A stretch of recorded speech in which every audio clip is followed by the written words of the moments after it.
দেখুন, আমরা অত্যন্ত আশাবাদী। বড়নগর আমাদের পার্টির একটা অত্যন্ত শক্তিশালী ঘাঁটি চিরকাল থেকেছে। এখানে আমাদের যিনি প্রার্থী সায়নদীপ মিত্র, সারা রাজ্যের মানুষ চেনেন। সায়নদীপ মিত্র ওই সিনেমা করতে গিয়ে ব্যর্থ হয়ে সিনেমায় কেরিয়ার করতে পারেনি বলে পোস্ট রিটায়ারমেন্ট বেনিফিট হিসেবে রাজনীতিকে বেছে নেয়নি। আর সায়নদীপ মিত্র আজকে এই দল, কালকে ওই দল, তারপরের দিন সেই দল করে 12 ঘাটের জল খেয়ে তারপরে একটা ঘাটে এসে ঠেকে বড়নগরে লড়তে আসেনি। ছাত্র জীবন থেকে বামপন্থী রাজনীতি করেছে।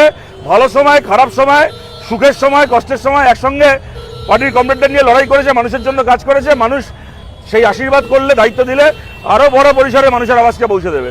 উনি গামলা বলতে কি বোঝেন না বোঝেন, আমাদের সেসব নিয়ে আগ্রহ নেই।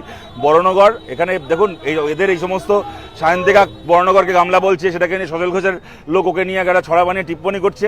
রাজনীতি না এগুলোর থেকে অনেক বড়, জানেন তো। রাজনীতি কোনো কন্টেন্ট ক্রিয়েশন নয় যে কেউ একটা লাইন বলে দিল, আমি সেটাকে দিয়ে পাল্টার লাইনটাকে ছেড়ে দিলাম। মানে এটা রাজনীতিতে কখনো হয়, কিন্তু ওইটাই একমাত্র রাজনীতি নয়। বড়নগরে আজকে কতগুলো স্কুল বন্ধ হয়ে পড়ে আছে। 2011-এর পরে কতগুলো স্কুল বড়নগরে বন্ধ হয়েছে।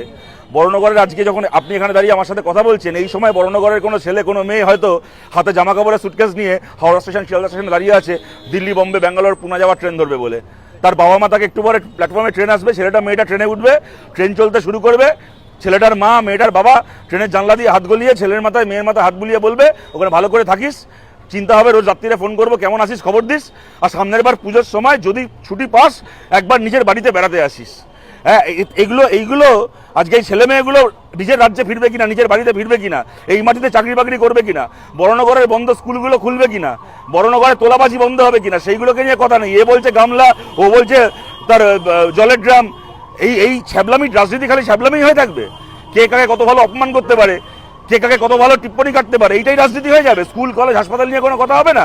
আমরা এই ছ্যাবলামির বাইরে গিয়ে রাজনীতিকে সত্যি সত্যি মানুষের রাজনীতি করতে চাই।